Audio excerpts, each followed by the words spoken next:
Gandhinagar nursing answer key વિવાદનો મામલો, આરોગ્ય મંત્રી ઋષિકેશ પટેલનું નિવેદન. સમગ્ર મામલાની તપાસ કરાશે. 90 જેટલા સેન્ટર પર કોણ કેવી રીતે માર્ક્સ છે તે જોવામાં આવશે. આન્સર કીમાં ABCD ક્રમના કારણે સમસ્યા સર્જાઈ છે. સમગ્ર મુદ્દાની તપાસ કરી વિદ્યાર્થીઓના હિતમાં નિર્ણય કરીશું. મેરિટવાળા વિદ્યાર્થીઓને અન્યાય ન થાય તેનું ધ્યાન રખાશે. એટલે બૂમ નહીં દેખાતું ભાઈ વિરેનભાઈ, કેટલીક બાબત જે ધ્યાન ઉપર આવી વિરેનભાઈ,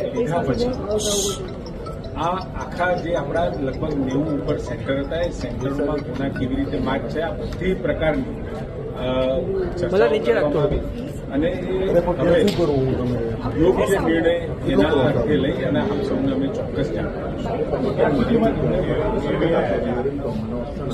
આપ થકી તો કંઈ બાકી રહેવાનું નથી. નિર્ણય લેવાશે અને ખૂબ ઝડપથી લેવાશે લઈ આપ સૌને પણ જાણ કરીશું અને વિદ્યાર્થીઓના હિતમાં જે પણ કોઈ નિર્ણય લેવાનો હશે એ ચોક્કસ લઈશું, જેથી કરી જે મેરિટોરિયસ સ્ટુડન્ટ હશે એમને ક્યાંય અન્યાય નહીં થાય.